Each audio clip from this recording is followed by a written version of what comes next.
خون اور پانی ایک ساتھ نہیں بہہ سکتا. انڈس واٹر ٹریٹی ہے 1960 کا، اس کے تحت جو دریا بھارت کو ملے تھے اس میں سے جو پانی باقی کا پاکستان کو مل جاتا ہے ہر سال، اس کو اب روکنا ہے. مستقبل کی جو جنگ ہے ہم تو یہ سمجھتے ہیں بھارت کے ساتھ کشمیر کے مسئلے پر ہوگی، لیکن بہت سارے معاملہ فہم لوگ ہیں وہ یہ کہہ رہے ہیں کہ مستقبل میں جو بھارت کی اور پاکستان کی لڑائی ہوگی وہ پانی پر ہوگی. تو ہم سے جنگ کیوں کریں گے؟ ان بھوکے ملک کو لے کے انہوں نے کیا کرنا ہے؟ بالکل وہ کہہ رہے ہیں کہ ہم جو پانی روک کے اپنے پنجاب کو اور کشمیر کو مطلب جو ہمارے بنجر ایریا ہے ان کو ہم آباد کریں گے. ٹھیک ہے، ہم نے آج تک ڈیم نہیں بنائے. ہم جو امپورٹ کرتے تھے یا جو بھی چیزیں تھیں ہماری فصلیں وغیرہ یا گندم تھی، آج ہمیں دوسری جگہ سے امپورٹ کرنی پڑ رہی. جو پاکستان کے پاس واٹر ریسورس تھا وہ بھی دن بدن ڈپلیٹ ہوگا، اور ہندوستان کی طرف سے جو پانی ایسٹرن ریورز میں آیا کرتا تھا وہ بھی کم ہوگا، کیونکہ وہ اب اس کو ریویو کر رہے ہیں. آپ کچھ کر نہیں سکتے. راوی میں جو پانی ہندوستان سے آیا کرتا تھا وہ بھی اب نہیں آئے گا، جس کے کنارے پہ لاہور شہر کو بسایا گیا تھا. اب یہ ایک نئی سچویشن پیدا ہوئی ہے. اب سوال یہ پیدا ہوتا ہے کہ کیا بھارت نے یہ ٹھیک کیا؟ میرے خیال میں بھارت کا تو یہ، اگر آپ معاہدے کو دیکھیے تو اس میں کوئی قباحت نہیں ہے. اگر بھارت نے یہ کام کر دیا تو بہت بڑی اکنامک پوٹینشیل بھی ہے. وہ دراصل اس کے وجود میں آنے کا ایک سبب بھی راوی تھا کہ دریا کنارے شہر بسایا کرتے تھے لوگ.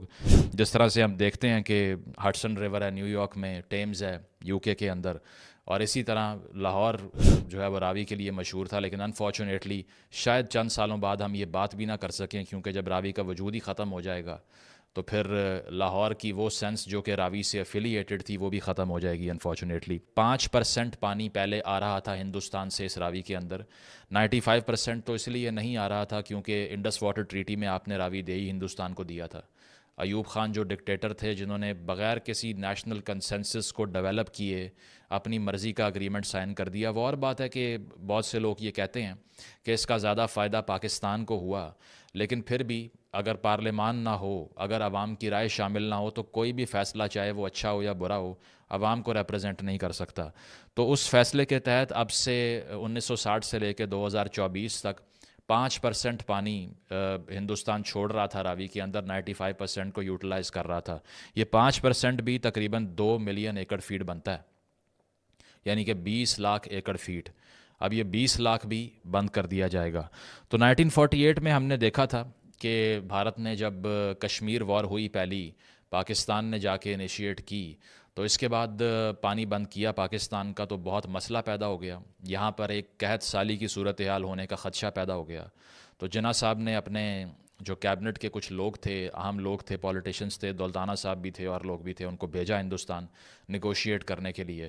اب ڈس ایڈوانٹیج پاکستان کا یہ ہے کہ انڈیا اپر رائپیرین ہے اور پاکستان لوور رائپیرین ہے. اس کا مطلب یہ ہے کہ پانی ہندوستان سے پاکستان کی طرف بہتا ہے، یہاں سے وہاں نہیں جاتا. اسی لیے it is totally there will کہ وہ کب اس کو روک دیں. تمام رپورٹس یہ کہتی ہیں کہ اگلے 2 سے 3 سال میں پاکستان واٹر اسکیرسٹی کا آفیشلی شکار ہو جائے گا. اس کے ساتھ ساتھ اگر دیکھا جائے تو یہ جو اگریمنٹ ہم نے سائن کیا تھا یہ بھی مسائل کا شکار ہو گیا، کیونکہ یہ بھی کچھ لوگوں نے کہا کہ نہرو صاحب نے یہ سائن کیا تھا، جو کہ ہیڈ آف دا اسٹیٹ نہیں تھے، وہ تو صدر تھے اس وقت کے. ساتھ ساتھ یہ بھی کہ پاکستان نے جو پہلا ایک کنسیڈریبل احتجاج کیا اس کے اوپر، وہ کشن گنگا ڈیم کے اوپر تھا اور راتلے ہائیڈرو پاور پروجیکٹ کے اوپر تھا. اب کشن گنگا چونکہ جو پاکستان کا شیئر تھا ریورز کا، اس کے راستے میں بنایا جا رہا تھا، اسی لیے پاکستان کا کیس بھی جینون تھا.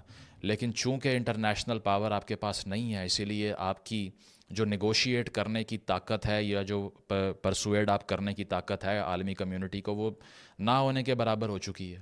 اس کی وجہ یہ ہے کہ انٹرنیشنل کمیونٹی تو آپ کی جو نیشنل پاور ہے اس لحاظ سے آپ کو وے ان کرتی ہے، وہ جسٹس وغیرہ کو بہت دور سے بہت بعد میں دیکھتی ہے. وہ ہم اور آپ اس پہ ماتم کر سکتے ہیں کہ وہاں پر انصاف نہیں ہوتا، لیکن وہ اس لیے نہیں ہوتا کہ آپ کے پاس انصاف لینے کے لیے بھی طاقت موجود نہیں ہے. تو ورلڈ بینک نے ان کے حق میں فیصلہ کیا اور آپ کشن گنگا کو نہ رکوا سکے، جو کہ نیلم ریور جو پاکستان میں کشمیر سے آتا ہے اس کے راستے میں بنایا گیا، کچھ نہیں کر سکے. اس کے ساتھ ساتھ ایک پروجیکٹ تھا جس کا نام تلبل تھا، 1987 میں پاکستان کے احتجاج پہ اس کو بند تو کر دیا، اب کہا جا رہا ہے کہ اس کو بھی ریویو کیا جائے گا. کیا ہمارے ملک میں ایشوز کے اوپر پالیٹکس ہو رہی ہے؟ نئی گورنمنٹس جو آ رہی ہیں وہ صرف بیانیے دے رہی ہیں، ایک دوسرے پہ حملے کر رہی ہیں. ان اہم ایشوز کے بارے میں کسی کو ہوش نہیں ہے کہ جو دن بدن آبادی کو آپ بومنگ طریقے سے بڑھا رہے ہیں، ان کو پانی کس نے پلانا ہے آنے والے دنوں میں، یہ بھی معلوم نہیں ہے. ہمارے پاس کوئی ڈیم نہیں ہے، ہمارے پاس کوئی ریزروائرز نہیں ہے جہاں پر ہم یہ پانی محفوظ کر لیں. ایک سال میں جو پانی ہم سمندر میں پھینکتے ہیں، جو ضائع ہو جاتا ہے، جو ہم سٹوریج نہیں کر سکتے، اس کی اماؤنٹ بنتی ہے $22 بلین. سارے پاکستانی جو باہر ہیں وہ اس بات کو سمجھتے ہیں کہ ہمارا جو فورن ریمیٹنس ہے وہ کتنا ہوتا ہے.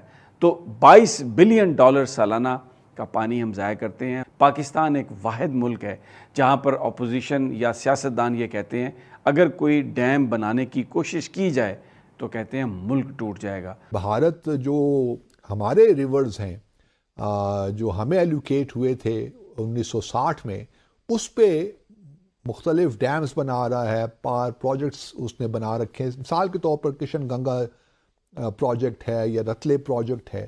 اس سے ہمیں خدشات ہیں کہ اس کی وجہ سے ہمیں جو مشرقی مغربی دریاؤں کا جو پانی ہمیں ملنا چاہیے اس کا فلو کم ہوگا. ابھی تقریباً ہمیں ہر سال آپ کہہ سکتے ہیں کہ مشرقی مغربی دریاؤں سے ہمیں 133 ملین ایکڑ فیٹ پانی ملتا ہے.